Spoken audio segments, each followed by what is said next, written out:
What's up, everyone? Welcome to the show. Waiting for Jen Psaki. Per usual. Hope you guys are doing well. This after recovering from a car accident less Tiger, than 10 months ago. Tiger Woods is teeing up for his latest comeback. You called it there. The golfing great announcing on Twitter his return to the sport he's Probably got about dominated 10 for decades. minutes before. Although it's been a long and challenging year, I am very excited to press close it conference gets out started. by competing in the PNC Championship with my son Charlie. Just so you know, we are I'm playing live as a on dad every and platform. couldn't be more excited and proud. There is. Woods and 12-year-old Charlie will if you return can think to of the a course platform, together next we week. are A currently repeat of live their on that appearance in the platform. family tournament last Bruh. year. Some are calling the Team Woods rematch you don't mind me miraculous. eating. In late February, Woods was Maybe I'll involved just in a turn my camera off. single-car crash that threatened to end his golf career. I'm very, very grateful that someone upstairs was taking care of me, that I'm able to not only be here, but also to walk without a prosthesis. Father to Charlie and 14-year-old daughter Sam, Woods has cited his children as motivation in his long road to recovery. It's been tough If you are, at times, yes. if you are new, make sure you subscribe, hang out, be part of the revolution. All that silly stuff. Got to figure out what our word of the day is for Jen Psaki.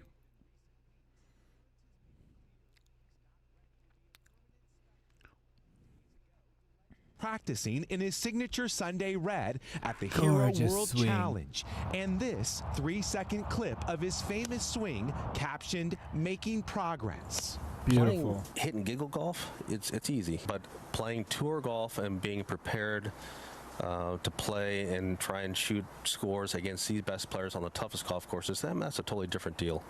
And I am a long way away from that. At almost 46 years old, Woods Get in the is chat, let me know long you're doing it. considered If one I'm of the answering a greatest question golfers that of you all don't time. see and it looks like I'm talking to myself, it's because I'm just Now, live on all another eyes will be platform. watching as he attempts his latest Make sure you follow comeback. me on all platforms.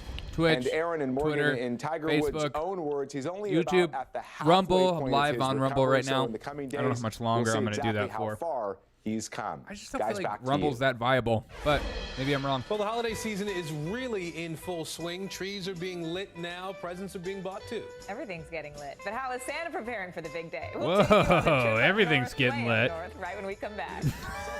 What? Okay, girl.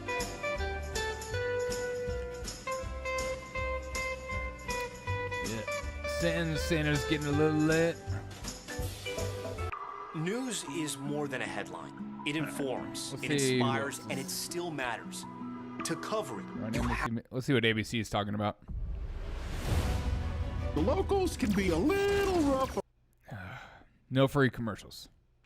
Got about 8 minutes left, if they're on time, per usual. Change. We don't have much land area. We don't have much forest, but we have an enormous ocean area. Burned and raised for commercial use, scientists are now looking underwater. We only have 3 or 5% of the planet that is tropical rainforest. We only and have it's decreasing. 3 or 5%. While we have 70% of the planet that's ocean. Each seaweed farm also creates a new ecosystem. Once they build it, the animals come. Oh my God, look at If you build it, the animals come. It really is a forest that creates habitat, and it attracts lobsters and fish, things that are both commercially important for fishermen. As Get in the well as chat, let just me know how you're higher doing. biodiversity Make sure than we you would have found here before. subscribe if you're While new. seaweed's been cultivated in Asia for centuries, marine farming is brand new in the West. Now, the next Looks like we got about generation of 7 scientists minutes and left innovators until are the press conference revolutionizing the starts, industry. apparently. The goal is to We'll basically see. learn as much about cultivating seaweed as possible and then bring that knowledge back to the U.S. Ruby picked up her life in Vermont and moved here in the middle of the pandemic last year to Rube. become the team's seaweed technician. That is a fantastic job. It's a new term. It's a new term. We kind of coined it here. I was just feeling kind of really scared about the future of my generation, and I wanted to use my skills to do something. Seaweed for me was the answer. Farming seaweed is now up and coming. Iris Menger was getting her master's in aquaculture when she realized seaweed was the future. Her team seeds the line and nature She's takes a care big of the seaweed rest. girl. After a few months, you don't see anything of the white line anymore. It just grows. Yes, let's go.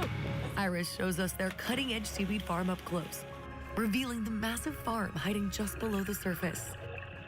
Each line hangs 40 feet deep in the ocean, hundreds scattered over the space the size of a dozen football fields. You know, everyone here at Lake Flora has been telling me how beautiful seaweed is. And when you see it like this and you feel the salt water coming off of it, I get it. It's beautiful. Ruby starts harvesting, Your weapon? even letting me take a whack. Excuse This me? is so exciting. How do you harvest? It's as simple as slicing it with a knife. Today's harvest quickly piles up on board, each bag filled with 1 ton of seaweed. Next up, all that seaweed's brought back to a processing plant. Here, And Flo put into your Marsman is in burgers. charge. She takes us inside the factory the team That's so designed crazy. and built from scratch. So- it's so where they green, clean the it's like seaweed and put it through a grinder. Messing with my Grinds green the screen. seaweed in basically a soup of very small pieces. You can see the seaweed goo. That goo is then stored, eventually fermented, and put into animal feed. Seaweed goo. Ew. Your company is also turning seaweed, fermenting it, and giving it to animals like pigs. Not only is it good for them, but it lowers their gas, and that actually helps the environment. That's methane from cattle. It lowers their And we have farts. seen in our research that we can reduce that up to 80%. Methane is one of the most dangerous greenhouse gases, and livestock accounts for roughly 14% of all emissions. While more research still needs to be done, seaweed is a nutritional powerhouse for humans. This is fresh from the ocean. This is fresh from the ocean, from the North Atlantic. And, you know, you can have a bite if you like. Really? Yes. Really? Take a little shrimp off of it, but that'd be just a little extra surprise, you know? Okay. It comes for free.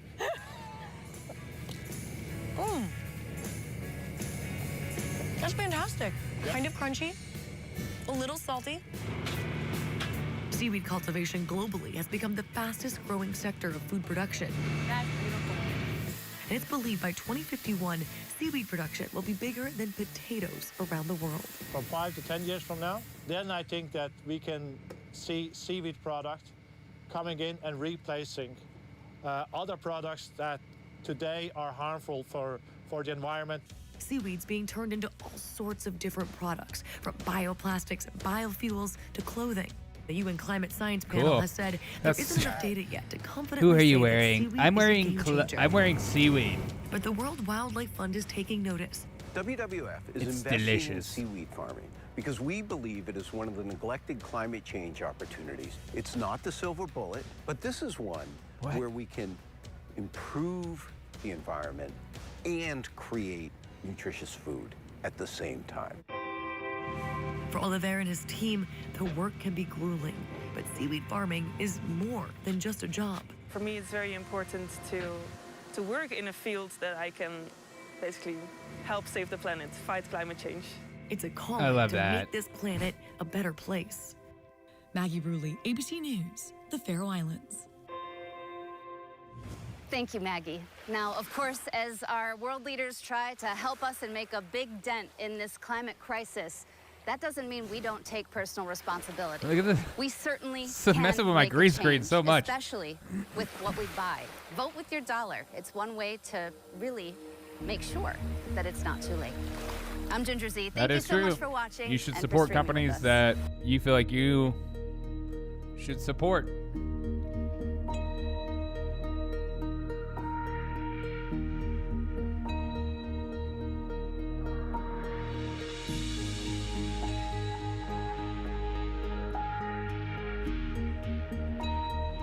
Okay.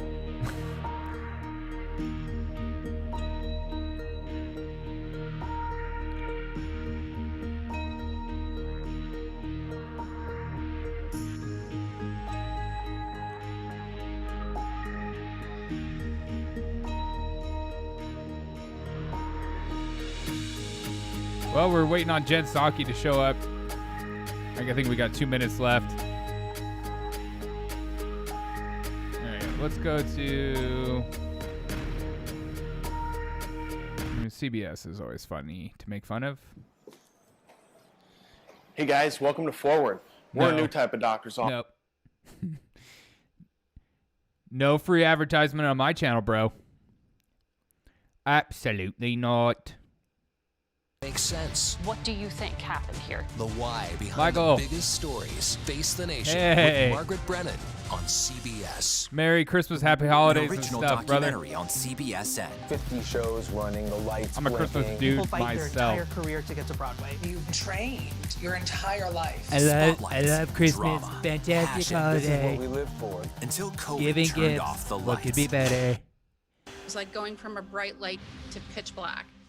Scenes from Broadway's unique struggle with COVID. It was devastating. Broadway contributes about $15 billion to New York City's economy. Just waiting on Jen to show up. The sound team, the lighting the woman, team, the meth, everyone. the meeting. does not realize how big this is. You do anything fun for the holidays? This is a Christmas? specialized industry. You don't tell a doctor, go get a serving job. Like, why are we different? Are we going to be able to pay our rent? Am I going to have food? What will happen in Broadway's new opening act? We're in uncharted waters again. Dude, The show yes. must go on. There is reason to hope. Look at that. I think people are going to be crying. I know I will. An originals documentary on CBSN. Stream now. Christmas emoji for the win. Everything was on fire. You're left making decisions you don't want to make. If we're at war at fire, we're going to spend a lot of money. Sorry, I'm eating we're gonna lunch. take a lot of Literally casualties. my only and we're time of gonna the day. lose. We got to do something about it. Oh, come on, Jen. Where you at, girl?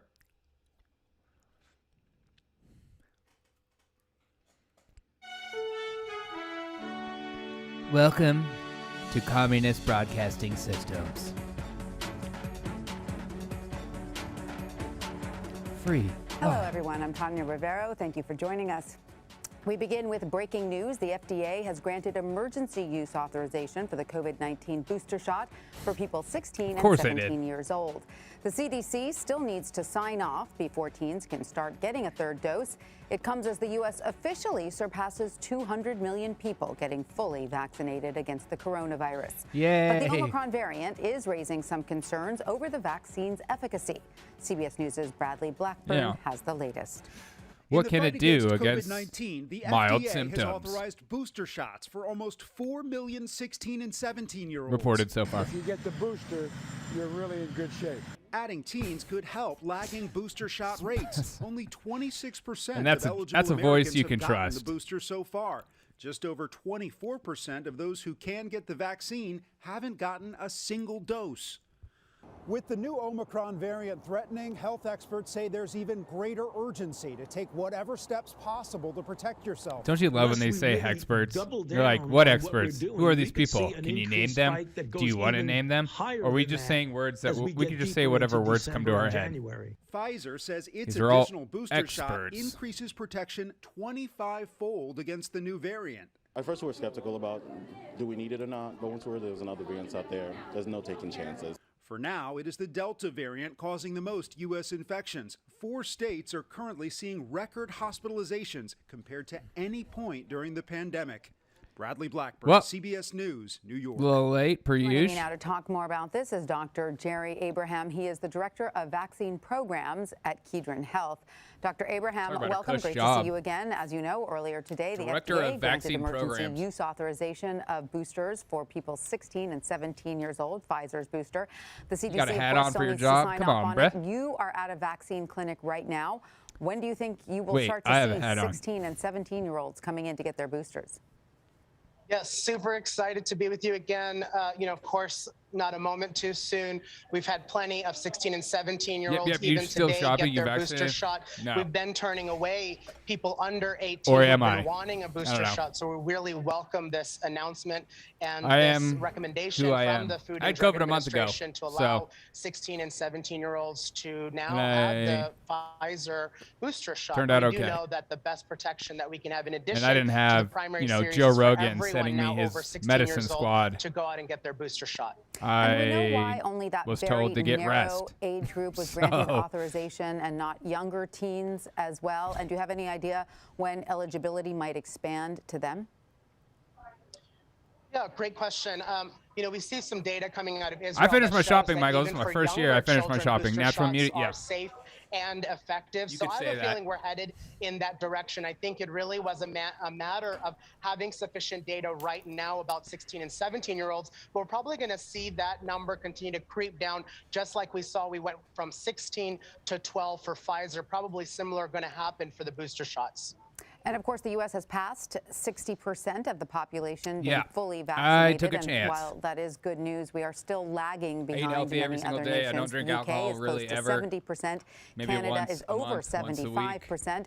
Some I work out countries 6 like days a Singapore week. and Portugal I took a are chance. close to having 90% of their population Yeah, fully I gotta get that vaccinated. horse So stuff, bruh. We're clearly behind. How was much like is that going to so affect annoyed about our that when I went to country's the ability doctor. to get to the other side of this pandemic? Because I thought they would actually give me Yeah, well, first I'll monoclonal just antibodies say, or something I'm like that, super like in excited Florida. that You know, we're they now just kind of almost dish a it out year there, from like the for first emergency because they like care and authorization stuff. of that Pfizer My doctor was like, COVID-19 vaccine. So "Go we've really up, had now get some over rest. a year experience with Thanks. these vaccines in the population, and No yet we vitamin still have C. a long way to go to get people their first and second doses. I was to like, make "Should sure I take anything?" He's like, immunocompromised, "Yeah, immunosuppressed take some zinc." individuals get their third shot and booster Cool. shots for everyone over 16 years old. We're in a mad dash, a race to I get didn't 5 fit to the 11-year-olds fully requirement for vaccinated before monoclonal the antibodies. holidays, making sure that they can stay in school Whatever. safely. I should have asked But what the yes, requirements it is were. concerning that these numbers still continue to not be ideal or optimal where we want them to be. And even if we get them to where we want in rich or wealthier countries Maybe I'm here in telling the United States, for way too much example, of my we're so information far out. behind in low and middle income countries.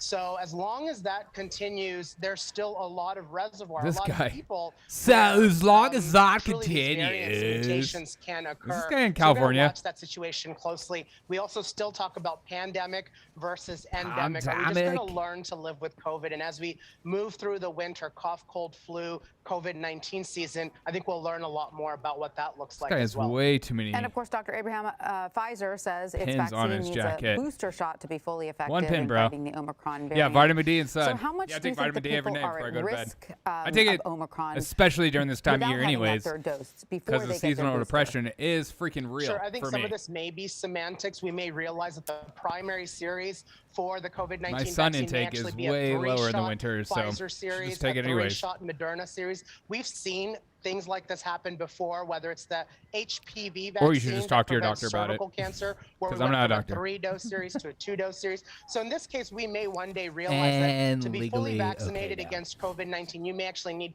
3 doses. But for now, we're calling it a booster. Right now, we do have data showing. 3 doses. I thought I Pfizer saw on has published data showing that CNBC this 3 morning that shots, they're if you get considering the 4 booster, you actually have shots. protection against Omicron. So right now, as we move into this cough, cold, flu season, when people gather together, as we celebrate holidays, we really want to be safe and protected. And the best thing you can do is go out there. If you haven't gotten your first and second dose, please I go never get that feel now. safe Everyone around my else, family, 16 and so. older, please get your booster shots. And for 5 to 11-year-olds, we're really excited they can get vaccinated. Let's not delay on getting them vaccinated right now as well. Absolutely. Dr. Jerry Abraham in Los Angeles, thank you so much.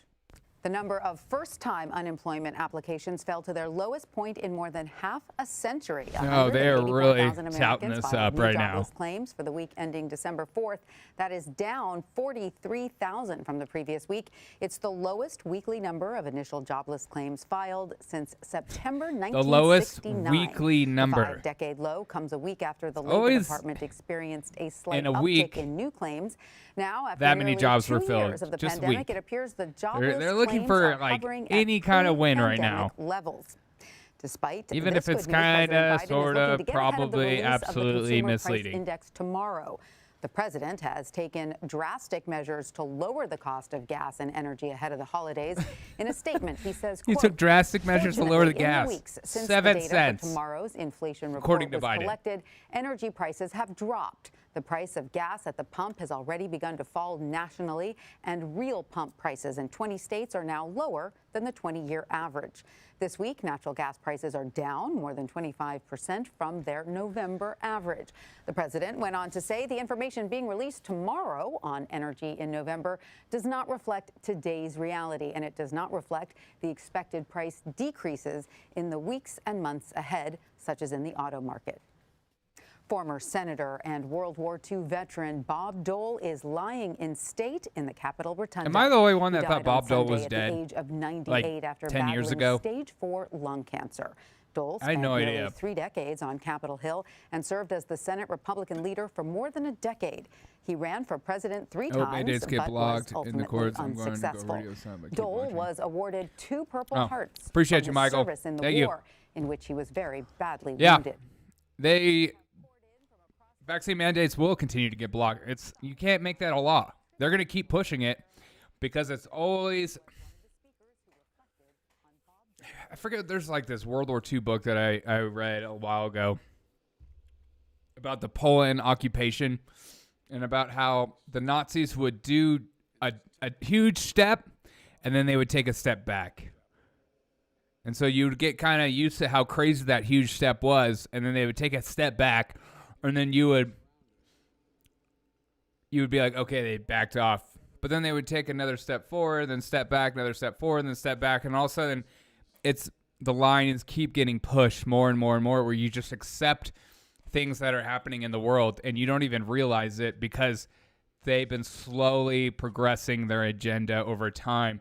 And you thought the whole time you were winning, but in the real end, you were losing your freedom. The president ended his speech by saying his friendship with Dole was Say whatever real, you want with and that, though they but often disagreed, they found ways to so work much together.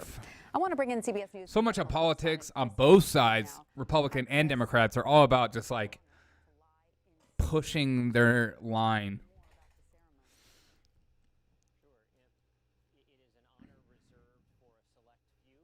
To 1852, the first time a member of Congress or anyone was able to lie in state in the Capitol Rotunda. Chad, it's 10 minutes late. This is a solemn, You're fired. long-lasting honor that is bestowed upon a select few of America's leaders. The ceremony was smaller than it maybe would have otherwise been. Hey guys, if you've ever wanted to support my show, you can go to buymeacoffee.com/Derek O'Shea Show. The link is in the show description below. I'd greatly appreciate it. It'd mean a lot to me. $3 a month to support the show if you like my stuff. Or you can just give me a thumbs down and say you suck. Lies in state tonight. Oh, I think I hear them. Yeah. Hey, redhead, and about to have a redhead. It's the Holy Triumphant. It's the Holy Trinity. But who's at the head?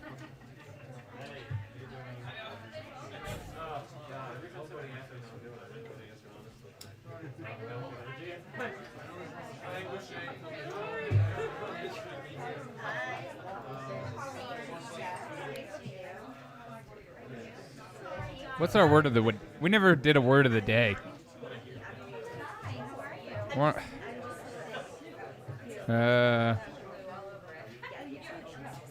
What's the word of the day?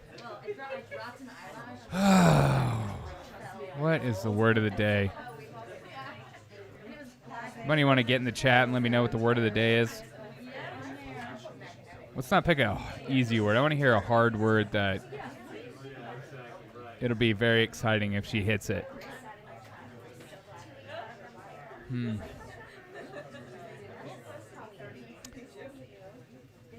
Thinking.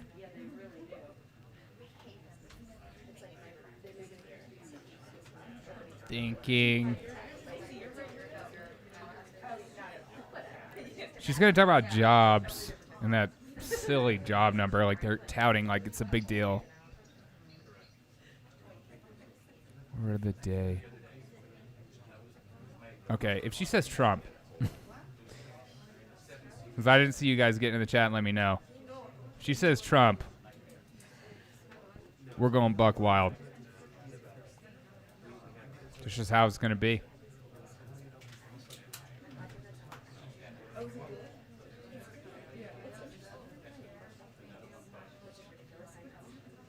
There's no way she's going to...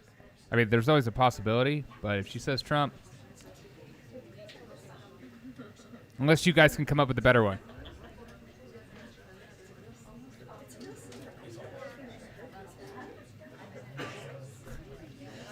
There's always this guy with his iPad taking pictures.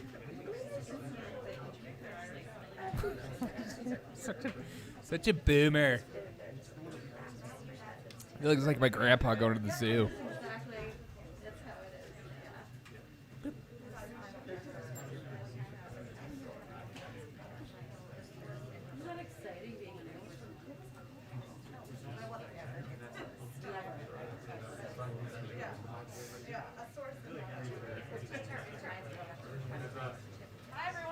There she is.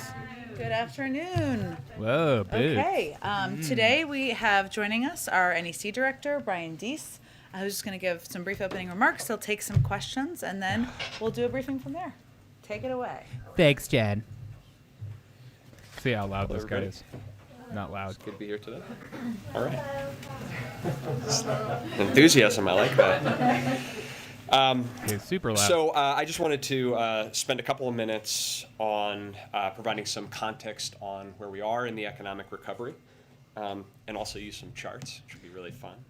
Show us a 7-cent The president released a statement earlier today saying that our economy, our economic recovery has two components: getting Americans back to work and getting prices and supply chains back to normal.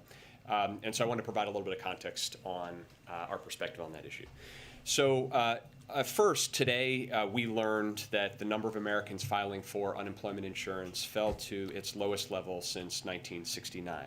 In a week. And You I didn't will, add as I think I have done every time I've come to this podium, reinforce that every time we look at data like this, 1 week, even 1 month can be volatile, so we look at the averages and trends. Week. But if you look at 1 week. the first slide here, you'll see that the You're not trend saying that. underscores that the 4-week moving average for initial UI claims is now down by about 75% since the beginning of the year.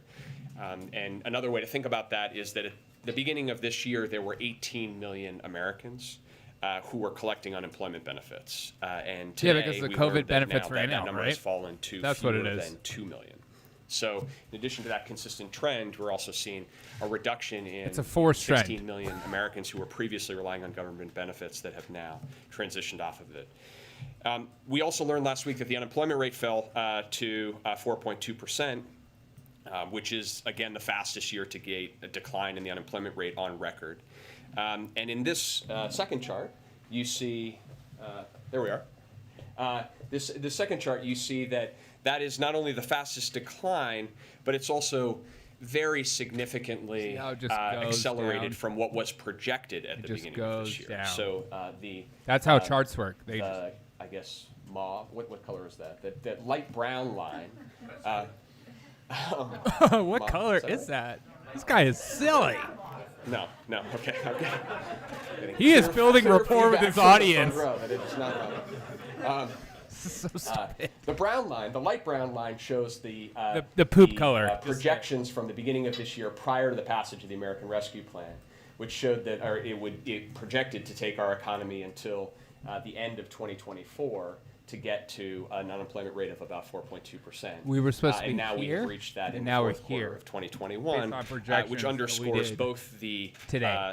significance a year of the American Rescue Plan in helping drive a strong labor market recovery, but also just the benefit for the American people of reaching that point.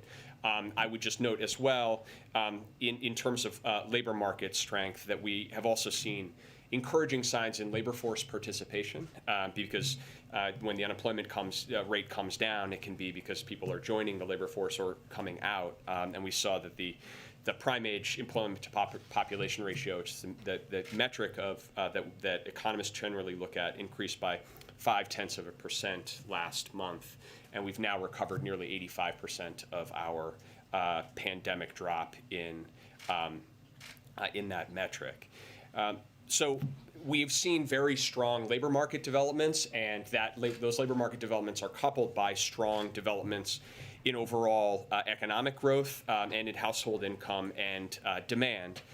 And so that puts us in a position where today real household income is higher than before the pandemic. So real household income for the typical American family is $350 a month higher now than before the pandemic in real terms, accounting for price increases, accounting for inflation.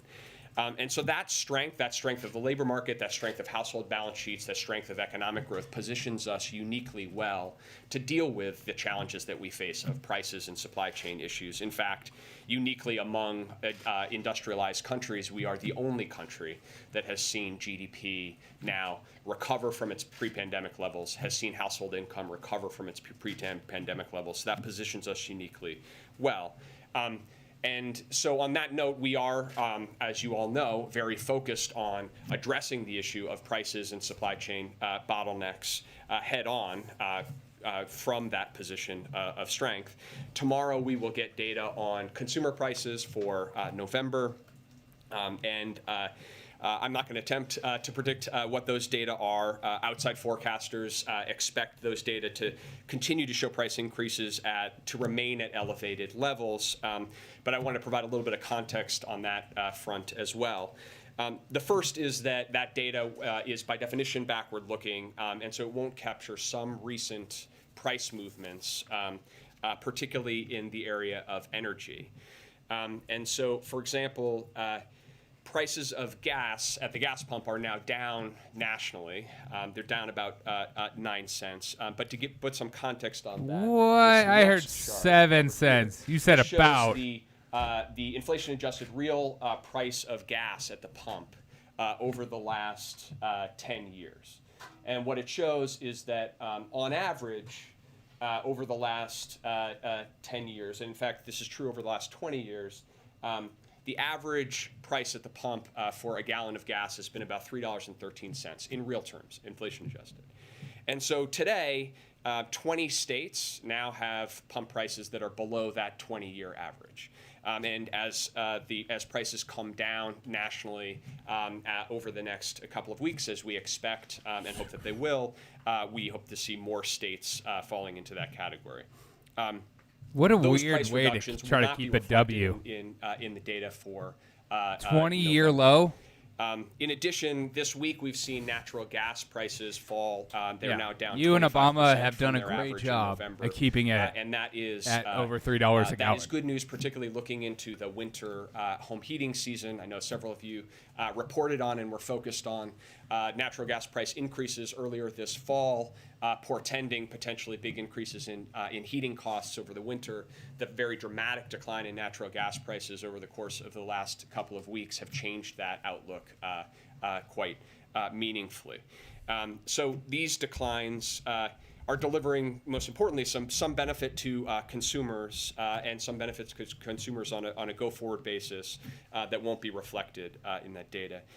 Secondly, we've seen some near movements on other commodity prices over the course of the last couple of weeks. We've seen shipping costs to move a container from Asia to the United States come down by about 25% over the course of the last couple of weeks. The price of wheat, the price of pork has come down, and importantly, used cars as well. I know many of you have seen and tracked in some of the recent price data that used cars have played an outsized influence. There's been challenges in the used car market, including relating to reflecting the fact that rental car companies not used sold cars, off their it's new fleets and are cars, buying back. and they're chips. We anticipate that some of the recent decline in used car prices at the wholesale level indicates that we may see prices decline there as well. Again, that won't be reflected in backward-looking data from tomorrow. And lastly, the consensus estimates of outside experts continue to forecast and project that price increases will moderate going into 2022. There's that word. The blue chip consensus for core PCE inflation, for example, you can say whatever you want as long as you say experts say 2.2%. For example.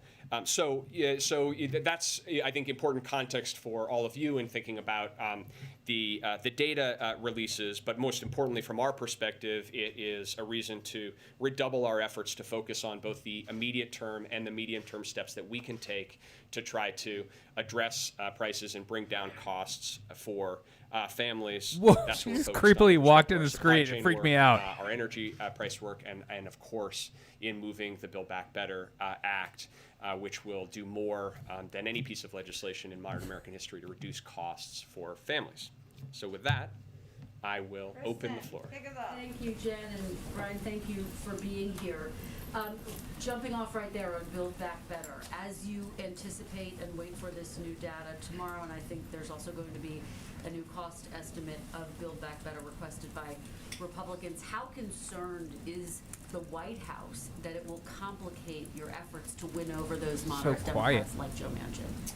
Well, we are quite confident that if the question is what can we do to address the costs that are most pressing to American families, if that is the debate and that is the discussion, then the case for the Build Back Better Act only gets stronger, and that we are building momentum around that set of arguments.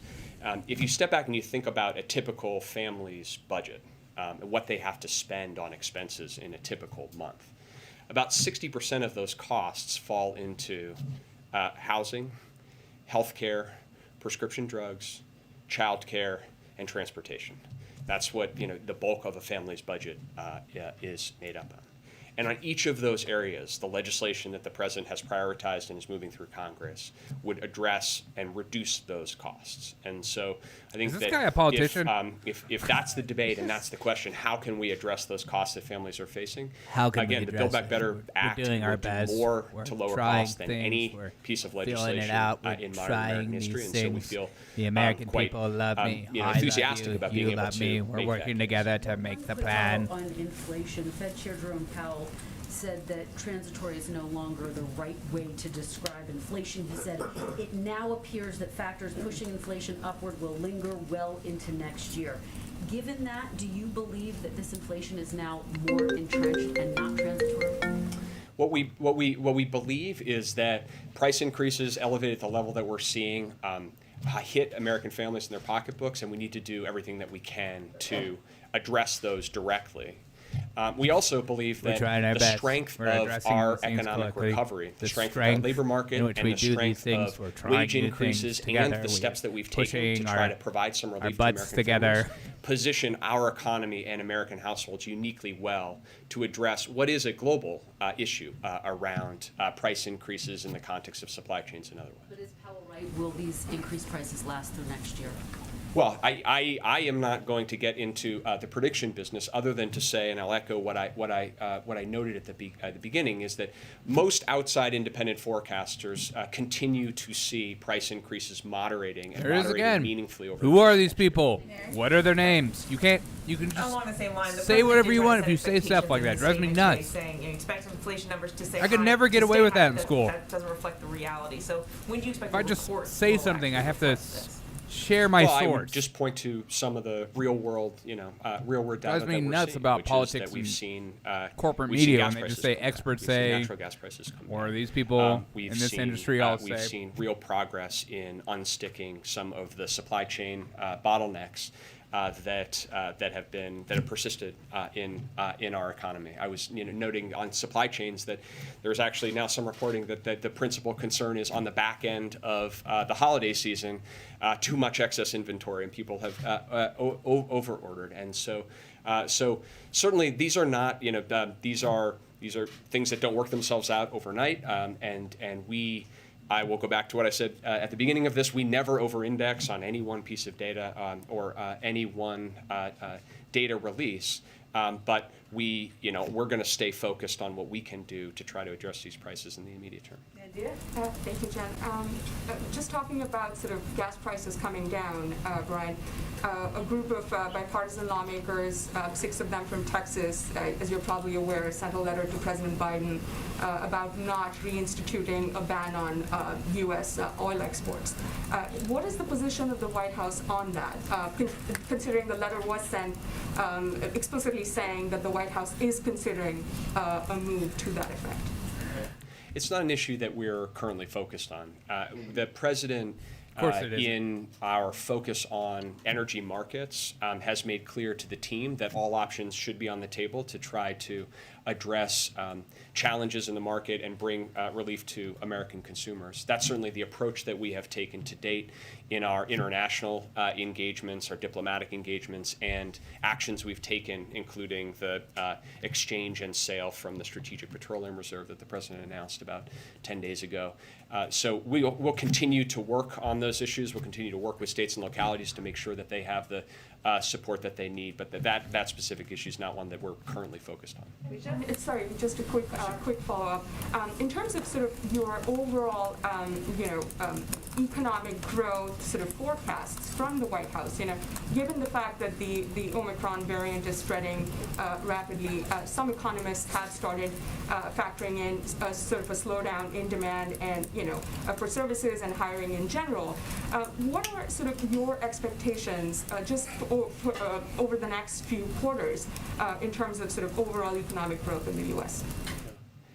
Well, we, like others, are obviously tracking very closely the questions raised by the Omicron variant and are waiting and watching the information as we receive it with the understanding that we need to know more, but we are learning some. We've seen some encouraging data coming out recently. But it's something that we will continue to monitor closely and study closely. In terms of the current growth, currently all indications are that the economy in the fourth quarter continues to grow robustly, and we certainly expect that to continue. And our focus is on how we can maintain the strength of the overall economic recovery, the strength of the labor market recovery, while also addressing head-on these price challenges and these supply chain bottlenecks. And to be very clear, this guy is such a good politician. The risk saying nothing and exists everything that at the price same increases time. become entrenched in the long term. That's something that I don't know would what be you a said, real but problem I for the love economy. We are working in looking forward and don't see that in the current environment, but are focused on the steps that we can take to drive that kind of robust recovery going forward. Thank you, Jen, and thank you, Brian. Just a quick follow-up and build back. Are you going to write that and then answer one on down? Unemployment.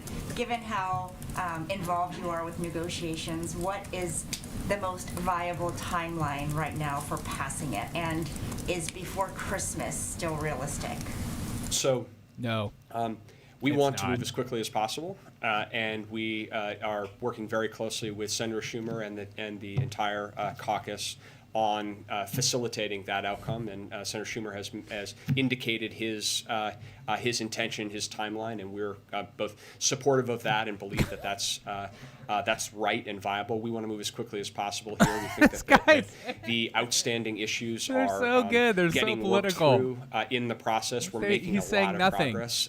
So we want to move as quick as possible, and we believe there's every reason why we can.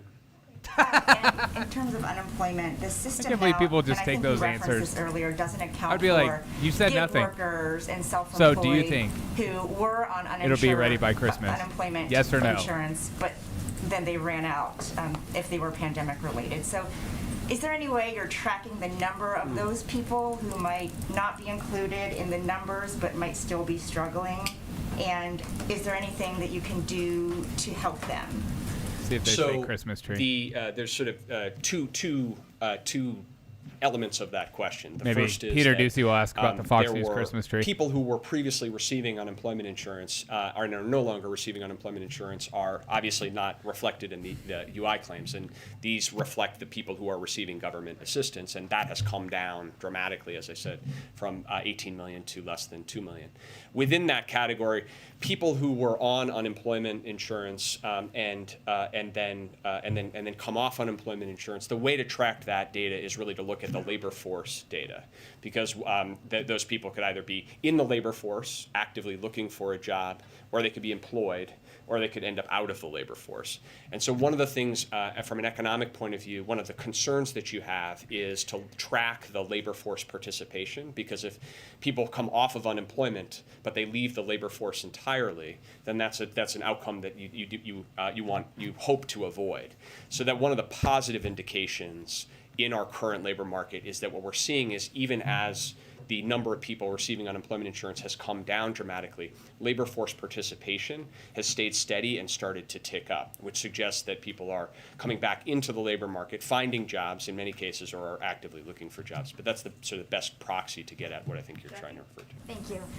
Brian, some of the critics, administration's critics, have said over the last few months, as these reports come out and show inflation is rising, that the administration highlighting the bright spots like unemployment is glossing over the reality that people are paying more for food and basic necessities. Thank you. And a lot of the people who are impacted the most are the poorest, or they're on fixed incomes. They might not be moved by an unemployment statistic. So what's your message to those people, especially getting closer to the midterms? Yeah, absolutely. And just to be very clear, the issue of increased prices hits people in very practical ways in their lives, and no one likes to pay more at the gas pump. Nobody likes to pay more at the grocery store. And for people who are lower income, it can be tough. I think the message is that employment and our labor market are really important ways in which Didn't people even answer the question. seek and find economic Perfect. opportunity and prosperity. He's perfect. And the fact that wages are increasing the most for people in the bottom 40% of the income distribution is something that hasn't happened in our economy in some time, and it's really positive. Not true. Because what it means is that there are more job Happened under opportunities Trump. and job opportunities at higher wages for people to move into. That's point one. Point two is that in terms of household income and their balance sheets, if you look at the bottom 25% or the bottom 40% of households, and you look at both the increase in wages that people have received and the benefits that people have received, because in the American Rescue Plan, for example, we passed a child tax credit It was that's now amazing. going to families on a That monthly $1,200 basis. We saved my provided life. checks to people in there. And you look in the aggregate, household income for those people in the lower ends of the income spectrum is actually higher today on a monthly basis, even when you take into account increased inflation. So that's not true for every person, and every individual has challenges, and we want to speak to all of those. But in terms of overall, economically speaking, because of the strength of the economic recovery, the strength of the labor market, and the support that we've provided over the course of the year, people are better positioned today to deal with these challenges, which are real and which are tough, and which is why we're focused every day on what we can do to try to alleviate them. Does the administration see inflation as a driving need to extend the child tax credit? Our view is that the child tax credit is a really important basic support for families, and that we should extend it, and we should extend it because it's doing what we hoped it would do, which is dramatically reduce child poverty in America, dramatically reduce poverty in America, and give families some breathing room in a very strong but nobody uncertain fixes recovery. poverty So, like the president's government. position that, we should do If you that. look at And history, we can it's do very that. I would obviously just that is underscore, true. We can do that as part of Build Back Better in a way that is fiscally responsible, fully paid for, won't add to any inflationary pressures in the economy. Heather? Yes, thanks. Brian, can you give us any timing on when the president may name additional Fed nominees? Is that process Brian, gone can you so answer close? a Could we question see for something us next and not week? be so freaking political in everything you cannot. say? Oh, he answered one. You He heard me. alluded to the forecast for You tomorrow's son of a gun. number. I know you didn't want to name any, so allow me. Great. 6.8% is our median estimate year over year. That's higher. Wait, than what last was time- that last month. smile? Sorry. Do, Look at this which smile. is dramatically reduce child poverty in America, dramatically reduce poverty in America, and give families some breathing room. Brian, can you give us any timing on when The the president smile. may name additional Fed nominees? Is that process drawing to a close? Could we see something next week? I cannot. Josh? I got him. Number, I know you didn't want to name any, so allow me. Great. 6.8% is our median estimate year over year. That's higher than last month, which was 6.2. The month over month figure is 0.7 or 0.9. So in other words, they're sort of showing different things. Year over year is getting worse, month over month getting better. My question for you is, where are we, do you think, in the arc of inflation right now? You've referenced forecast bringing it down by Q4. Do you think the wave is cresting? When you talk about backward-looking data, do you think that inflation is leveling off, the data aren't just capturing it, or do you think it's going to get worse before it gets better? Is this like a press conference of smooth talkers? What's going on? A couple of points. First, I'm not going to try to predict or project. Your projection is a aggregated estimate of a lot of people who've thought about this, and I'm not going to get into the projection game. We obviously do our own estimates. The second is you raise an important point. I think this is good context for in anticipation of it, which is because of what we have seen over the course of the last 12 months or 11 months, the year-over-year headline number will be elevated compared to historic levels under any circumstances. That's baked in, and that's largely a function. Well, that is 100% a function of everything that happened starting before November of this year. So, in a sense, the year-over-year it should be taken with that context. In terms of your question about the timing, I think that we are in a place where we are seeing some of the when you look at what are the underlying issues that are driving this price pressures, we are seeing some movement that is notable. As I've spoken about on energy, with respect to the supply chains, and our focus is on tracking that across time, because we think that will be what will end up flowing through to affect those numbers across time. This is not, I would not try to project on a week or month by month basis because these numbers move around. I mentioned used car prices, and a lot of people focus on what's happening at the wholesale markets when dealers are buying used cars, because that is really an indication of where the prices are going. But that could take a month or two to filter through into data. So in each of these cases, there are specific elements. We'll continue to look closely at them. But I think you are seeing in some important areas some movement that is notable. Do you think the wave is cresting, or is it too soon to say? We're going to continue to focus on what we can do to advance this recovery and advance this recovery in a way where typical households continue to have some of that breathing room, and more Americans are able to take advantage of a job market where there are historic opportunities out there. Oh man, this guy bores the snot out of me. One of the concerns last Him and month Pete Buttigieg on would the put me to top line sleep numbers in a was that minute. perhaps it was broadening out a little bit. I'm thinking particularly not just pandemic-driven price increases, him, but maybe rent. Kamala Harris, and Pete Buttigieg in a room, and just let him do a podcast. Not driven by the pandemic that has raised concerns as you've looked at the data. Well, I'm glad you raised this issue and around housing and shelter prices, shelter being either rent or homes, because we get it. I think it connects to a point that Kristen, you raised, which is we have for years in this country had a problem of inadequate housing supply, of single-family homes to buy and of houses to rent. It is decades in the making of underinvestment in affordable supply, particularly in areas of the country where there is the most economic opportunity. And so it's a persistent challenge of people wanting to move to a different part of the country where they might have a job opportunity and are costed out of that because of housing. The answer to that problem is to make a historic investment in increasing the supply of affordable housing in America. That is the real answer to that question. And the sooner that we do that, the sooner that we initiate that process, the sooner that we are going to actually address that underlying challenge. And so some of the price increases that are already baked in and will flow through to those to these numbers. We know that everyone should anticipate that, but the real policy question, it goes to why Build Back Better is so important, is are we going to actually take some steps to finally address that issue so that we can say to the American people that looking forward, they can actually expect some real relief. The housing investments in the Build Back Better plan are directed exactly to that issue. How do we build the kind of housing supply that typical people need across the country in urban, suburban, and in rural areas?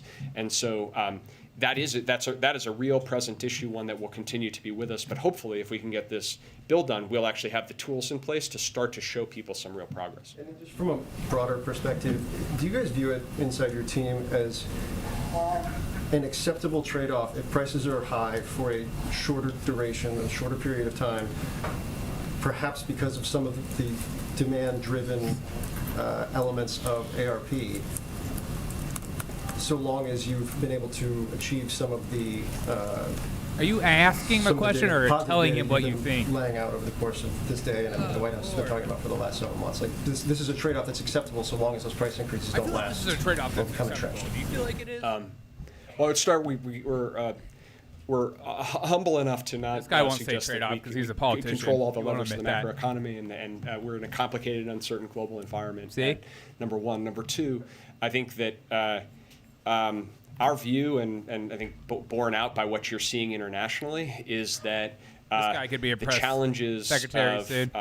supply chains, of price increases, of the issues of labor supply are persistent across industrialized countries. But what's unique about the United States right now is the strength of our economic growth, the strength of our labor market, and that is in no small part due to the American Rescue Plan. So we're absolutely, not satisfied or want to accept People a situation getting jobs has where nothing to do with Americans American are Rescue paying high Plans. The fact prices is they need to put food when on they the can't freaking table. afford it. I think where we are in this economy is one where we have real strength, and that positions us to address real challenges that we need to. Yeah, funding the government I want helps to go back me get a to job. the child tax credit. December sense. 15th could be that last check if BBB is not passed for the child tax credit. If it's not passed, what does that do to this child poverty rate that you have been touting so much, how you slashed it? Does it stay the same, or do you anticipate a rise with that? Well, we are confident that we're going to get Build Back Better passed. Extending the child tax credit is one of many reasons why we need to do that, and we need to do that as soon as possible. I feel like I'm listening to Beto O'Rourke right now. That's why you see this administration as focused as we are on working with our congressional counterparts to move that agenda. There are multiple elements of this bill where, if you look at costs and you look at how typical household situations, the urgency is very clear. This is one. The lack of affordable housing is another. The lack of affordable childcare is another that is not a tomorrow issue for so many families that are trying to figure out how to get somebody back into the labor market.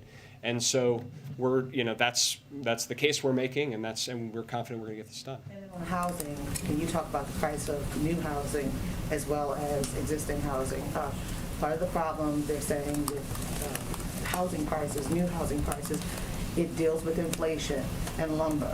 The cost of lumber has pushed up the price of housing and the supply chain issue. Yes. How, in the short term, do you plan to combat that Pay as your you're people dealing more, with the housing issue and talking about affordable housing? Supply Houses costs to buy extra, right now everything's are going to be more up because expensive. of That's how it works. Inflation, supply chain. Also, Supply chain. just look at how much money we're So printing. It's connected to Phil's question. The prices in the residential market are elevated, but a lot of that is a supply issue. Supply issue is in part connected to near-term supply chain issues, but it is much deeper and longer term, about years and years in which we've underinvested in supply compared to the demand in the economy for housing, particularly in certain regions and geographies. The supply chain challenges that are affecting the inputs that go into home building are similar to the supply chain issues we're facing overall. But we've tried to take a dedicated focus in a number of areas. So, for example, we have an hours of service waiver for trucks that move across the country to be able to operate additional hours. We extended that to cover building materials as well. The issue of helping to move product through our ports is very important, particularly for building materials that are being imported. So Get rid of the regulations you have at the ports. We're focused on the supply chain issues in general, but as they relate to building materials wherever they can, we're trying to highlight them. All right, let's do Kayla and Courtney, and then I'm going to wrap it up. Go ahead. Yeah, seriously, we're all bored here today. My first question is on Russia. The U.S. and European allies have pledged severe harm on Russia if it escalates the situation in Ukraine. As you in the White House know, the economy is global. It is intertwined, especially the energy market. And European consumers are already paying record costs to heat their homes this winter. So I'm wondering how the administration is thinking about mitigating the impact on the U.S. economy with whatever decisions you decide to take with regard to sanctions? So I will leave the question of sanctions and the impact on our European counterparts to Jake and to Jen. I think they've spoken to them and the sort of dynamic involved there. They're doing that with the Nord Stream 2 pipeline. With respect to U.S. consumers, that's what we're about. Natural gas in we particular don't make it. We make is an issue that is a commodity that doesn't trade globally. And so the decline that I referenced earlier, 25% decline in natural gas prices since November, that's the price of U.S. Natural gas, which is about, I haven't looked in the last day, but 4 to 5 times lower than in Europe. And that's for a set of reasons, the export constraints. But in terms of the American consumer, looking forward to this winter, there's some positive news in terms of domestic natural gas, and not a lot of flow through to the issues you're raising. And on wages, just to follow up domestically, I think Who is the this average guy? American would find Who is inflation this more politician? manageable if wages were also going up. And in the last year, inflation-adjusted weekly earnings are down 1.3%. So when can Americans expect to earn more money for the work that they're already doing?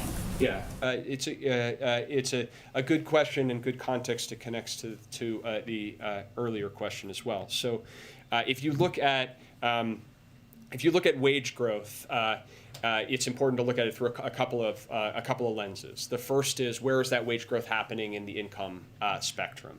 And what you're seeing is wage growth today that is fastest and strongest in the bottom half of the income distribution. So for working families that are making less, they're seeing their wages increase more. And why? Because the billionaires are already making billions? In many billions? cases, significantly faster. Jeff than price Bezos is doing just fine, shutting down mom and pop that's shops. distribution. The second is in terms of overall household balance sheets, the income that families have. And when you think about a family and them trying to balance their checkbook, or this year, the question is, what was my wage increase, and what was the support that I received through checks from the government, through the child tax credit. And when you take those into account and look at household income, consistent with the data that you just said, the typical family, the family at the 50th percentile, has actually seen their household income increase, even accounting for price increases.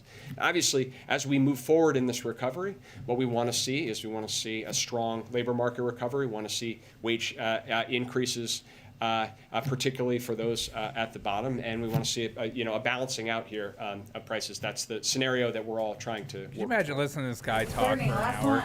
Can you give an update on the Competition Council that you're chairing? It's something I didn't hear you mention in the context of all of this. You said it's something that's what?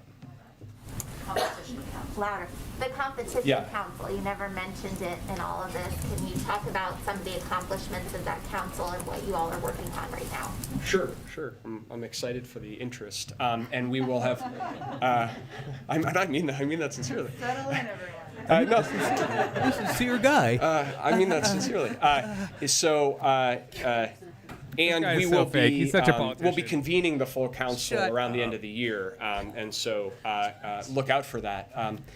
I could talk about some of the specifics, but I will say that actually, it's consistent with a general philosophy that does interact with a lot of the things that we were discussing here, which is that the core directive in the executive order was to pursue pro-competition policies across the federal government, across agencies, and use antitrust statutes, enforce them robustly across agencies as well. And so, do you even know what you're saying? With a number of the issues that we've discussed. I would note positively that the House this week I feel like I'm reading a passed philosophy bill book right now. Increasing competition in ocean shipping, which is something that we encouraged as part of that executive order. But more directly, you take an issue like the railroads and the lack of competition in that sector.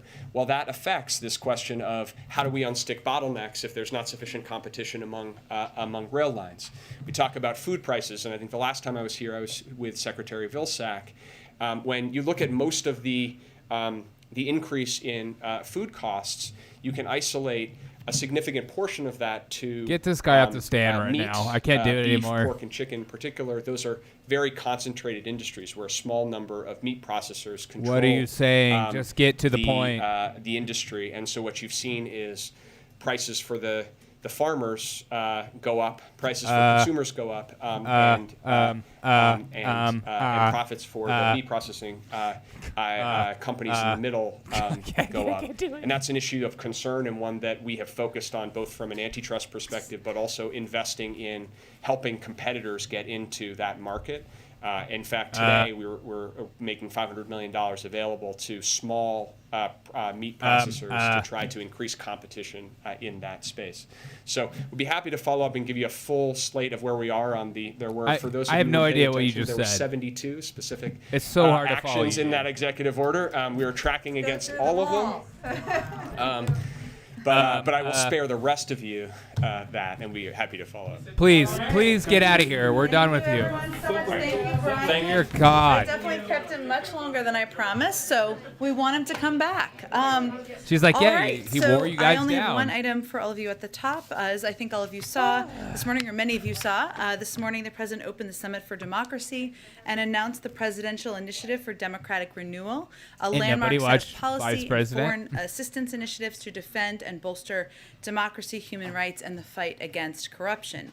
The initiative represents a significant targeted expansion of U.S. government efforts to defend, sustain, and grow democratic resilience with like-minded governmental and non-governmental partners. In the coming year, the United States is planning to provide never been so up to refreshed and ready to listen to her. $424.4 And I never thought I would say million that. toward the initiative. And these efforts will center on 5 areas of work crucial to the functioning of transparent, accountable governance, including supporting free and independent media, fighting corruption, bolstering democratic reformers, advancing technology for democracy, defending free and fair elections and political processes. I know we'll also have a call this afternoon, I'm not sure exactly the timing, to give you more information on the deliverables from this as well. Colleen, why don't Did you you say kick us supporting off? free and Or independent continue media? our journey here together. Do you have an way. update for us on the president's call with Zelensky? And another one, just sort of related, there were a couple of reports last night about a potential financial threat or potential military action to Iran in regards to the faltering nuclear talks. I wondered if you had a comment or update on that. Sure. Let me start with the first. When I came out here, the president was still on the call, so our plan was to provide a written readout to all of you, which you should be getting as soon as it's complete or following the briefing whenever it's ready. But I will highlight for you that the president's intention going into this call was to provide an update for President Zelensky on his call with President Putin and underscore our support for Ukraine's sovereignty and territorial integrity, as Secretary Blinken did when he spoke with President Zelensky earlier this week. So this is a follow-on to that call. President Biden was also intending to discuss his deep concerns with Russia's buildup on Ukraine's borders and his commitment to respond with strong measures in the event of a Russian military escalation. We've engaged closely with the Ukrainians throughout this process at a range of levels and have been in daily contact with senior officials in the Ukrainian government. So clearly that is a component of it. I'd also note, I think as many of you saw, that President also provided an update to the B9 Eastern Flank countries with a personal readout of his call with President Putin to hear their perspectives on the current security situation and underscore our commitment to transatlantic security and to our NATO allies, with our NATO allies is sacred, and also to continue to stay in close coordination. But we will get you a readout as soon as that is complete. On the Iran question that you also posed second, I do have an update for you. As we've said many times from this podium and elsewhere in the government, President Biden is committed to ensuring Iran never acquires a nuclear weapon and believes diplomacy in coordination with allies and regional partners is the best path to achieve that goal. We believe a diplomatic resolution offers the best path to avoiding a nuclear crisis. However, given the ongoing advances in Iran's nuclear program, the president has asked his team to be prepared in the event that diplomacy fails. And we must turn to other options, and that requires preparations.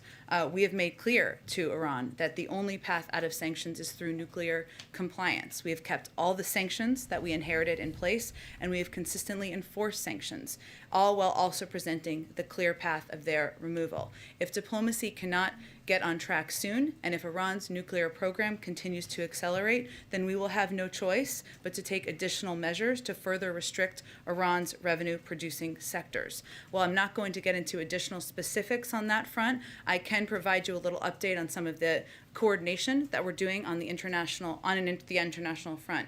A senior Treasury official will lead a Treasury state delegation to the UAE next week to talk about sanctions compliance. The delegation, which will be led by OFAC Director Andrea Gacki, will focus on engagements with the private sector and key UAE government officials to discuss our understanding of the companies and financial institutions that facilitate non-compliant This question seemed like a setup Iranian question. commerce She has that runs way through too much or information on touches this the issue. UAE. This trip follows a range of conversations. How can we that conspire our National together Security so Advisor, that Jake I look Sullivan, better on the and Brett podium? McGurk had in October, This is that too much obviously Rob information. Malley and Brett McGurk had in November, and Deputy Treasury Secretary Adeyemo feel like I'm in class also right now, had like, in November. oh, And this I'm is so glad you part asked of me our, that question. extended Here's my outreach entire to book our of partners information. around the world to ensure that we are preparing for a range of contingencies. Do you have a timeline on, how long the diplomacy is going No to more continue questions. before You're dead. we have to resort to other actions? I'm not going to present a deadline today, but what I can tell you is that we have presented a diplomatic path forward. That path is still open, but based on the outcome of the last round of talks and the ongoing advancements in Iran's nuclear facilities, we are laying the path, the groundwork for another path entirely. So it's just meant to be preparations. Jen, the president said he hoped to announce by tomorrow meetings between Russia and NATO allies about Russia's concerns. Do you have any update on that meeting and who may be attending? I think what the president was referring to is a range of discussions and engagements that we're continuing to have today. The B9 as an example of that. Obviously, there are a number of NATO partners involved there. And of course, we will, while I have nothing to preview at this point, two presidents tasked their teams to follow up, and we expect that to continue as well. So it was not meant to be an indication of a deal cut, concessions made, any formal format or anything along those lines, more about the commitment to ongoing engagement. And you said you don't know what Vladimir Putin's next move is here. It's not clear yet whether he's made up his mind whether or not to invade Ukraine. No, but, he's not going to tell you just what he's the doing. Russian president said the situation in Southeast No Ukraine idiot would resembles tell genocide. That was how he described another it. Is country that what they're something doing that if they're actually you would going view to as war. a rhetorical If you're the escalation? aggressor, that makes no sense. Well, the Russians are known for their rhetorical escalations, as they're also known Escalations. for their ways of providing misinformation around the world and we're within not. Eastern flank countries. So I think we have to take their own efforts to communicate to their public with a grain of salt. What we know is that how the we view aggression you here too, is on Jen. the Russian side. The military buildup is on the Russian side. There's a path, a diplomatic path forward. The part of the president's objective, our president's objective in having the call was to convey that clearly. That certainly is our preference, but also to convey clearly that there would be consequences, they would be significant and severe, and we're going to coordinate with our European partners on that. So I would, unfortunately, as I've said before, not a spokesperson for the Kremlin, and I would take their words with a little bit of a grain of salt. Go ahead. Unlike that Trump guy. Just a quick question on Ukraine's ask to become a member of the NATO alliance, and they've put that out for several years. It's been out there, but really there hasn't been any decision on that. What is the United States position on that issue? I mean, does the president generally support the enlargement of NATO, or does he want the alliance to add new members? What is his position? Well, and indeed, the president has spoken to this in the past, and obviously I'm there ready are for Peter requirements already. that any country, which the You need to president make like certainly a supports, video. any country Peter, aspiring to Peter. join security alliances, NATO and others as well, and he certainly supports the aspiration of Ukraine. There are certain requirements that they would need to meet on a range of issues, including corruption and other topics, and it's obviously up to NATO partner countries and NATO, the alliance, to determine what the path forward looks like. As the sort of the biggest member of the alliance, largest member of the alliance, what is the U.S. telling NATO on this issue specifically? And is the president perhaps offering any assurances to President Zelensky today as he speaks to him on this issue? No, the president's message has been clear. He certainly supports the aspiration of Ukraine, as he supports the aspiration of a range of countries, again, to join security alliances around the world. There are certain requirements that need to be met. Those are well known, and the United States, as a member of NATO, supports that path. Okay. Sorry, a quick question on the Senate passage of the Republican bill yesterday to overturn President Biden's vaccine mandate for private employers. Yeah. Are you concerned, that given sort of the Democratic support that a bill actually was able to get, are you concerned that it perhaps will actually be able to, interest some centrist House Democrats to maybe join in and secure a vote on that? I understand the White House has said That's that something you completely will veto illegal. the resolution if it lands on the president's desk. Well, I think what's most important for people to know out there and to understand is the reason why the president proposed these requirements, which include not just a vaccine requirement, but also a testing option, testing once a week, which we feel, and I think the American people feel, is quite reasonable. Exactly. Who's going to fit that bill, Jen? Keep schools safe, keep stores So safe reasonable. for people out there Christmas shopping It's a and holiday definition shopping. of reasonable safe. right there, Jen. We also know that it's steps that economists support. It's steps that 60% Economists, who of are these people? businesses Say their name. Have already put in place. So Say again, the we're businesses. hopeful that this doesn't come to the president's desk. Quit sourcing I stuff can't make you a don't prediction source. of that. I'd leave that to the vote counters or the whip I would counters. never do that on my in show. the House. But if it comes to his desk, he will veto. So don't do that for us. Thanks, Jen. Apart from whatever President Zelensky might have asked the president for today, can you clarify what Ukraine has formally requested of the U.S. as they prepare for Nuclear any bombs, potential probably? I don't know. invasion? Have they What are they requested requesting? support for air and naval defense or electronic warfare, as an example? Well, we're not going to get into Did you say electronic specifics of warfare? private requests made through diplomatic and defense channels Electronic from the warfare. Ukrainian government. If they want to speak to that, they certainly Do they can want speak batteries? to that. I would note What do they that want? there have been requests made over the course of time, and the United States has provided over the course of some time now, I guess, $400 billion, I believe this is correct, $400 million, sorry, billion would be a lot, $400 Why don't we million just send in Tony security Fauci over assistance to the that we've Ukraine? committed to Ukraine this year as a part of our efforts to support their sovereignty and He made a bunch of territorial integrity. beagles. And that includes $60 million of security assistance that we announced during the president's visit in September, which we're still providing, we're still delivering to the Ukrainians. So in terms of their specific requests, what they want to convey privately, if they want to convey that publicly, that is certainly their prerogative, but we would not do that on their behalf. And the head of Ukraine's military intelligence service is quoted in the New York Times saying there are not sufficient military resources for repelling a full-scale attack by Russia if it begins without the support of Western forces. Has Ukraine expressed a similar sentiment to the administration, and do you have a response?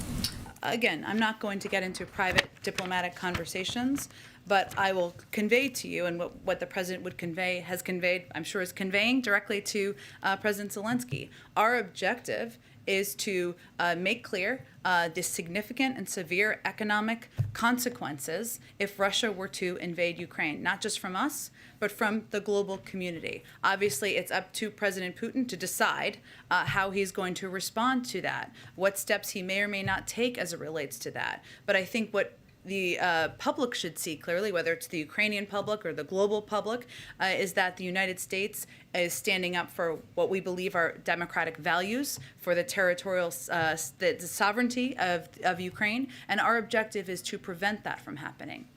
Go ahead. Quick one on vaccines. Based on conversations Pfizer has had with the administration, should Americans be mentally preparing for a fourth shot? I would point you really to what the CDC and our health and medical experts have conveyed, and they will continue to evaluate and assess what is needed for the American people and to keep people safe. But I don't want to get ahead of their reviews of data. Go ahead, Jackie. Thanks, Yes Jen. and no. On vaccines, Amtrak, which we know is near and dear to the president's heart, announced that they will potentially have to cut some long-distance routes because they don't have enough employees to operate when the federal mandate takes effect. And that's despite them reporting on the Hill today that 94% of their employees are vaccinated overall. Amtrak got $66 billion from the infrastructure deal. Now they're talking about having to make cuts. Is this policy undermining the president's own legislation? Well, first I would say, and you Yes. touched on this, Jackie, but it's great news that 94% of Amtrak's workforce is vaccinated. Okay, That so is just leave 'em an alone. enormous percentage of their workforce, to state the obvious. They also still have about a month before the deadline for federal contractors on January 4th, or at least a couple of weeks, 4 weeks approximately. What we have conveyed to employers is that post-deadline, we expect employers will follow their standard HR process. That means for employees not in compliance, they'll go through education, counseling, accommodations, and enforcement. That would be what the process would be to play out. But of course, these requirements, we don't expect these requirements will cause disruptions to services that people depend on. There's some time to implement it. We're of course working with all federal contractors and federal employees and parts of the federal government to implement this moving forward. And then on Ukraine, there are some reports that the U.S. is pressuring Ukraine to cede land to Russia as a way to deter them from invading. Is that true? No, that's absolutely false. Go ahead. We'll see. Time will tell, Thank you. Jen. Staying on Ukraine, Russian troops are still amassed along the border. Do you have any indication at this point that the president's strategy is working? Well, Kristen, I think it's going to be up to President Putin to make a decision about whether he is going to invade Ukraine and send a message to the global community that he does not respect the territorial integrity of a country, when the United States, our European partners, are sending a clear message that there will be significant economic consequences, severe economic consequences, beyond, as Jake Sullivan said the other day, what we have seen in 2014. So at this point, obviously, you would know if they have made the decision to invade. They have not. But again, it's the ball is in his court. And we know that Ukraine, some lawmakers on Capitol Hill have said that they want more military equipment now. I know we don't have a readout yet of the call, but are there any discussions about potentially sending that equipment now and not waiting until there's further invasion? Well, there is equipment that we're continuing to provide. That is a follow-up from the President Zelensky's meeting with President Biden back in September. So that is something they're continuing to receive. And of course, there are a range of options under consideration, but nothing I can preview at this point in time. More. They're basically saying, yes, that is the case, but given this current situation, they actually want it. Absolutely. I understand that, and they've conveyed that publicly. I don't have anything to preview at this point, but certainly we have been a strong supporter of not only the sovereignty of Ukraine, but also through security assistance, and the president has a long record of that. If I could do one just domestically on the child I think it's only a matter of tax time credit, just before following up on Ukraine what April was gets asking. Yeah. most Are there of it gets any taken over by discussions Russia. about potentially pulling that piece out of Build Back What a Better silly thing to do and if he passing wasn't it gonna, like, unilaterally as invade, a you know? standalone bill if Build Just Back Better put a bunch of doesn't troops pass up there by for Christmas so funsies? that there isn't a lapse? Doesn't make any I sense. think April, I don't know where she went. Okay, there she is. I was pointing to her in the ether I there. know they, have a history April of raised doing an silly important stuff point like here, that, which is but- that December 15th would be the last child check from the child tax credit because it would expire January 1st. One of the reasons that we have been pressing for the passing of the Build Back Better is because there are key components of this package that would lower costs for American families early next year. So when we talk about inflation and we talk about costs and how they're impacting families' budgets, that's why we, Leader Schumer and others, have been pressing so hard to move this forward. In terms of the mechanics of legislative vehicles, I'd really point you to the Senate on that. But again, that is a timeline, and that is something that we are well aware of. And to go back to, I can't remember who asked the question before, maybe April, maybe Jackie, I'm not sure. Definitely not It Peter. is true that in part because of the child tax credit, we cut child poverty in half. I'm not an economist. I can check and see if there's more predictions of what the impact of the lack of existence of that would be, but that sends a clear message about the impact that has had on low-income families, on families who are struggling to put food on the table, and it's been a pivotal contributor to our success in doing that. Go ahead, Dash. Thanks. I just want to circle back to the president's comments yesterday about NATO allies. He said that he hoped by Friday he would, quote, be able to announce meetings at a higher level, not just with us, but with at least 4 of our major NATO allies and Russia to discuss the future of Russia's concerns relative to NATO writ large. Are these meetings, conversations not happening? And if not, what was he talking about exactly? Well, he has a call with the B9 this afternoon. That's something that includes a number of NATO allies. And of course, we are in touch every single day with a number of NATO allies and partners. And as I noted a little bit earlier, when he had the conversation with President Putin, they discussed and agreed to have their teams follow up in ongoing discussions and engagements. In terms of any other format or forum, there is no current mechanism for that.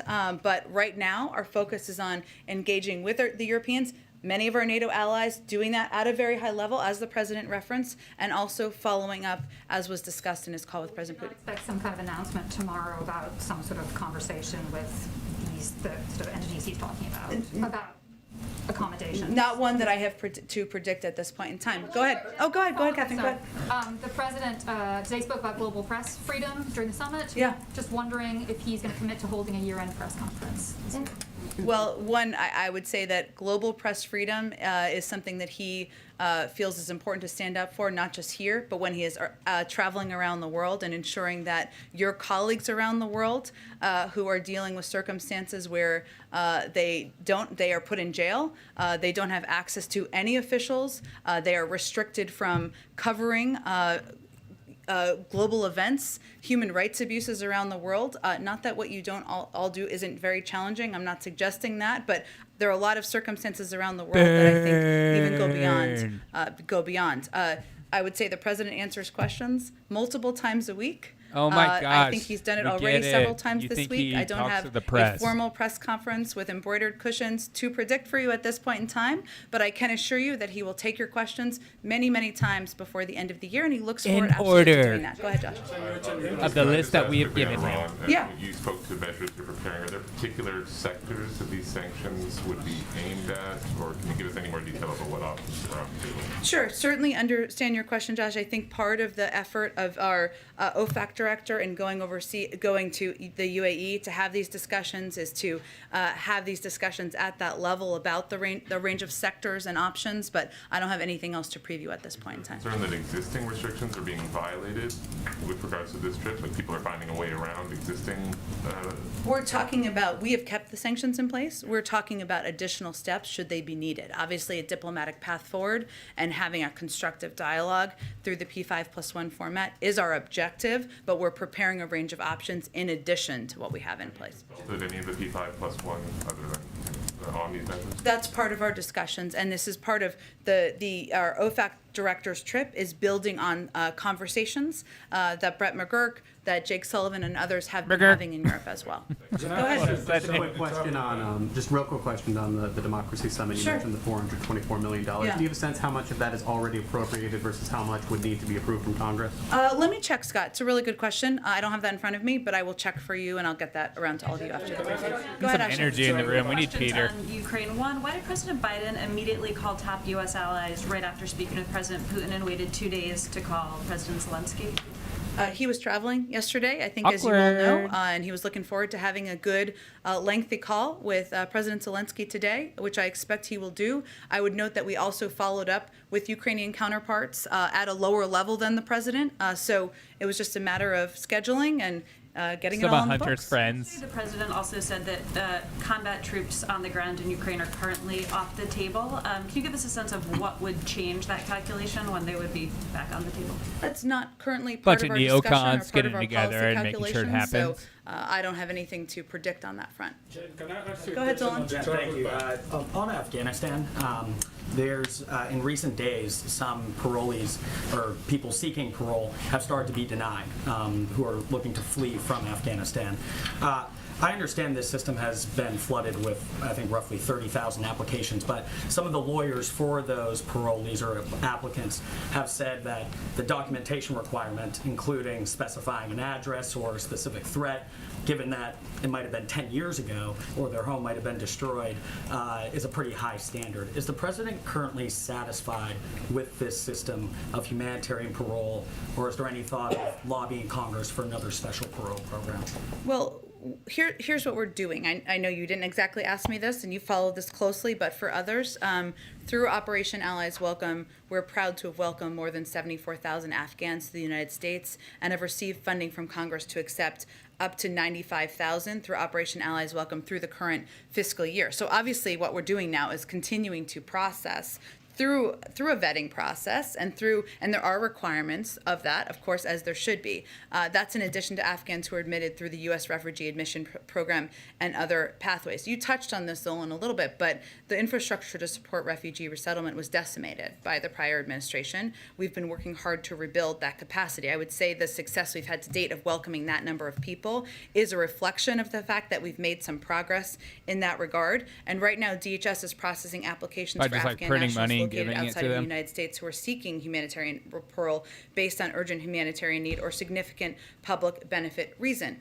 There are going to be requirements, of course, through any of these systems, as there should be. As we consider welcoming people back in, we're continuing to put in more resources so that we can process more people and continuing to try to do everything we do everything we can, I should say, to handle the surge in interest and in cases. It's okay, but Jan. there will be people who don't meet the requirements who aren't going to be able to come to the United States. And we just want to be very clear and transparent about that as well.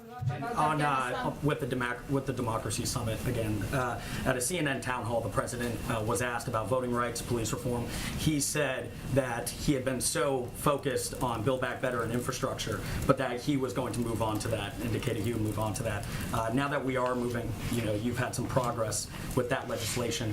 Is there any update towards whether he would be more open to a filibuster carve-out, or just what exactly is he doing when it comes to those two legislative measures? Ask your question. Going on? Sure. Well, one I would say, as the president, People as you heard the ask, president say, give a having book report summit like before this they is ask an a opportunity question. to discuss how we can all improve our democracies, protect democracy around the world, and do that in coordination with not just leaders, but civil society actors, private sector, et cetera. That's the purpose Double of this speak, summit. double There talk, are dozens words out. of White Yeah. House staff working Sean, every I'm single right with you, day man. on voting rights and this It's so priority. much. It's You fundamental missed it. to I don't know if you've been upholding watching the since the rule of beginning. law. The You've guy heard that the came on president before talk about Jen, this many times. he was since like the worst took office. politician. He's He like signed your a worst historic nightmare executive order politician. in March. He didn't answer We've worked anything. to double the voting rights and staff he in would the just civil speak rights in division. hypotheticals. He's appointed the vice president and at her request very to elusive lead talk. this effort. There are discussions, as you know, Full in of Congress fluff. among a range of leaders about how to continue to move this forward, and we are eager, active participants of those discussions. I don't have anything more like a salad in terms buffet, of views Sean. or his steps on the legislative process at this point. Don't have any updates today. Okay, I gotta wrap in a second. Let me go to AFP. Go ahead. Thank you very much. No, go ahead. Peter? Go ahead. Go ahead. Thank you. One on This is Russia, the only one reason I on do these Ukraine, things. And one on China, if I may. Can you tell us a bit more about how President Biden views Putin's central argument, which seems to boil down to they don't want Ukraine, A, to enter NATO, but B, also not to have any US offensive weapons or NATO offensive weapons in Ukraine. So when President Biden referred to looking for accommodations, was he talking about cutting some sort of deal with Putin about we won't do this if you don't do that? Let me be very clear. President Biden told President Putin in their call that one nation can't force another nation to change its border. One nation cannot tell another to change its politics, and nations can't tell others who they can work with. We've consistently expressed support for the principle that every country has the sovereign right to make its own decisions with respect to its security. That is written into the underlying principle of the alliance, and that remains U.S. policy today and will remain U.S. policy in the future. As you know, NATO is a defensive alliance, and they don't have aggressive intent toward Russia. They've conveyed that. Leaders of NATO have conveyed that. Every step we have taken is to put in place the protective measures needed to defend our allies. So that, just to be clear about where the president stands, that is what he conveyed directly to President Putin. And a quick one on China, please, the Olympics at least. Would President Biden like European allies to join this diplomatic boycott initiative? Is he disappointed in the French very publicly not doing so? And just more generally, if you're going to talk about genocide in a country, which is right there in the statement, is playing sports at all a kind of a reasonable thing to be doing? Great question. Why stop at a diplomatic boycott? Great question. Well, first I would say this is the decision we made, the United States made. The United States has been a leader in holding China accountable as it relates to human rights abuses. Oh, please. What we've seen in Xinjiang, which again, the president and we have referred to as a genocide. And we have taken steps at the global level to Is lead this this what effort holding to put China as accountability measures accountable in is? place. As it I don't relates want to it. the Olympics, we made a decision, the president made a decision, that we cannot continue with business as usual, that not sending a diplomatic delegation was making that clear, not just to China, but to the global community. There Yeah. are others who have followed that We're gonna spank you, same China. pattern and have taken that step You're as gonna well. learn. We leave it to other countries to make their own decision. I'm not going to express support, disappointment, or anything like that from here.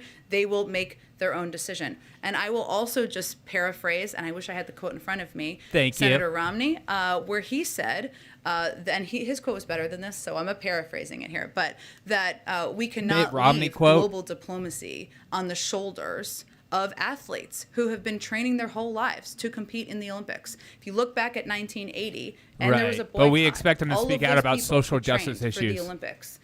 It was left on their shoulders. 'Cause they have a platform. Young athletes who have been training their whole lives. We are sending a very get it, clear though. message I mean, about our view on human I understand. rights. But we made the decision not to leave that on can't the shoulders expect of athletes to do it, but the fact let that me just go athletes to pretend Raquel, and then we go to they Raquel. don't have Raquel, a go voice ahead. or Raquel. they don't ever speak up. Can we let Raquel?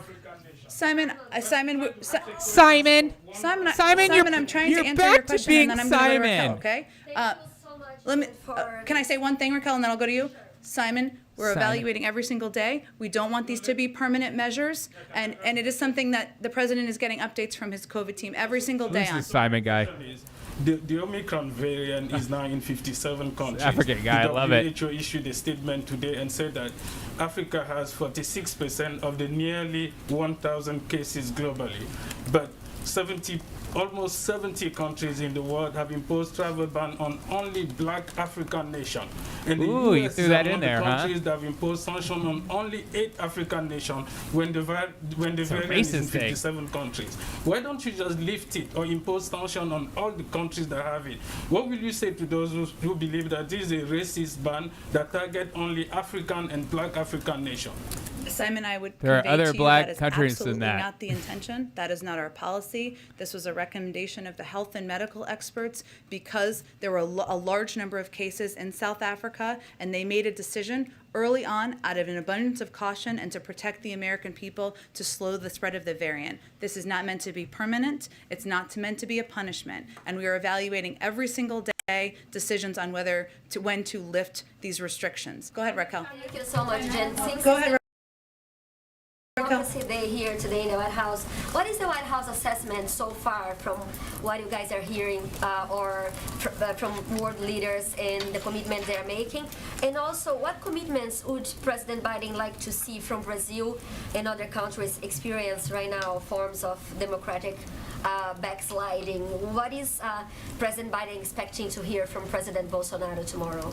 Well, I would say first that the president convened this summit in order to have a forum at a global level to discuss publicly but also privately. And he convened a private discussion with leaders this morning to engage, listen, and speak honestly about the challenges and opportunities facing democratic governments and how democracies can deliver for their citizens. And part of this is an opportunity, as I noted in my opening, to stand up Simon. for the freedom of speech, the freedom of press, for ensuring that as you a guys are all global about the freedom of community, speech we and are press. lifting up democratic societies. We are fighting corruption. Freedom we are of bolstering CNN and democratic MSNBC to reforms. do whatever And they the United want. States wants to be a country that leads by example and builds and repairs from the damage done for 4 years.